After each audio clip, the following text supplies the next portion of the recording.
سيدنا محمد وعلى آل سيدنا محمد. أما بعد.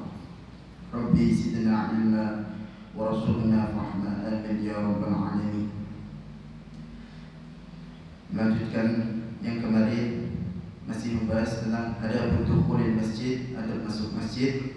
Yang kemarin kita membahas tentang adab masuk masjid. Yang pertama adalah mendahulukan kaki yang kanan, kemudian membaca doa Allahumma inni Allahumma ftah li abwabi rahmatik. Kemudian adab di dalam masjid yaitu dilarang melaksanakan atau melakukan transaksi jual beli dan dilarang untuk mengumumkan barang yang hilang. Selanjutnya فإذا دخلت المسجد فلا تجلس حتى تصلي ركعتين تحية. Apabila kamu masuk masjid maka jangan langsung duduk sampai kamu melakukan 2 rakaat salat tahiyatul masjid. Fa in lam takun ala taharatin aw lam turid fi'laha kafatkal baqiyatus shalihat salasan maqila arba'an. Maqila salasan lil muhdisi wa wahidatan lil mutawaddi. Fa in lam takun shallata fil baitika rak'ataini al-fajri fayujzi'uka ada'uhuma 'anit tahiyyah. Apabila kamu dalam keadaan tidak suci atau tidak hendak melakukan sholat tahiyatul masjid, maka cukup bagimu membaca al-baqiyat as-shalihah sebanyak 3 kali.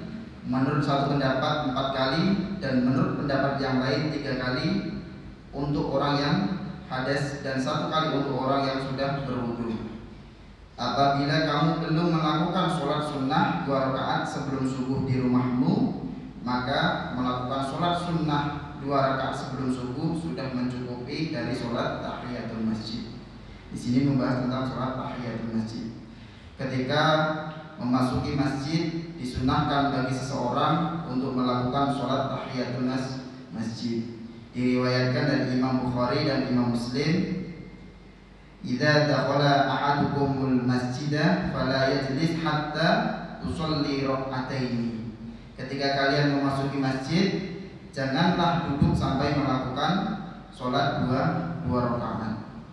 Kesunahan tersebut tidak hilang dengan duduk sebentar karena tidak tahu atau lupa akan kesunahan tahiyatul masjid. Sholat tahiyatul masjid sudah bisa tercukupi dengan sholat sunnah atau fardu meski diniati melakukannya, akan tetapi agar mendapatkan 2 pahala sekaligus haruslah diniati dengan keduanya. Hukum daripada sholat tahiyatul masjid bisa berubah menjadi haram dan makruh dengan ketentuan sebagai berikut. Sholat tahiyatul masjid hukumnya makruh jika sampai meninggalkan sesuatu yang lebih utama, seperti melaksanakan sholat tahiyatul masjid saat dilaksanakannya sholat berjamaah. Itu hukumnya makruh. Yang kedua, sholat tahiyatul masjid hukumnya haram jika sampai meninggalkan sesuatu yang wajib, seperti seseorang jika melaksanakan sholat tahiyatul masjid akan menghabiskan waktu sholat fardu sedangkan ia belum melaksanakan sholat fardu. Ini ketika kita sholat itu sudah mepet tapi terbiasa sholat tahiyatul masjid, kemudian melaksanakan sholat tahiyatul masjid tapi waktunya sudah mepet, maka itu hukumnya haram. Beda halnya ketika kita memasuki Masjidil Haram, yang paling utama adalah melakukan tawaf dengan diniati melaksanakan tawaf dan kesunahan tahiyatul masjid. Ketika seseorang memasuki masjid dan tidak memiliki wudu, maka dicukupkan baginya untuk membaca al-baqiyatus shalihat sebanyak 3 kali. Namun dalam redaksi kitab lain dikatakan bahwa disunahkan untuk berzikir. Dan al-baqiyatus shalihat ini kok bisa menggantikan sholat tahiyatul masjid? Ketika kita membaca surat Al-Kahfi ayat ke-46, kita menemukan di sana disebutkan suatu amalan yang ganjarannya lebih utama dibandingkan perhiasan dunia yang berupa anak harta. Ya, amalan itu adalah al-baqiyatu as-sholihat. Ayat dalam surat Al-Kahfi yaitu a'udzu billahi minasyaitonir rajim, al-malu wal banuna zinatal hayatid dunya wal baqiyatus sholihatu khairun inda rabbika thawaban wa khairun amala.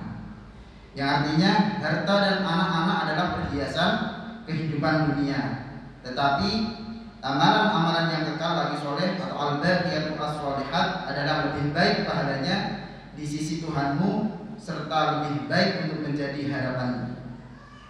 Apa sebenarnya makna yang dimaksud oleh al-baqiyatu as-sholihat dalam ayat ini?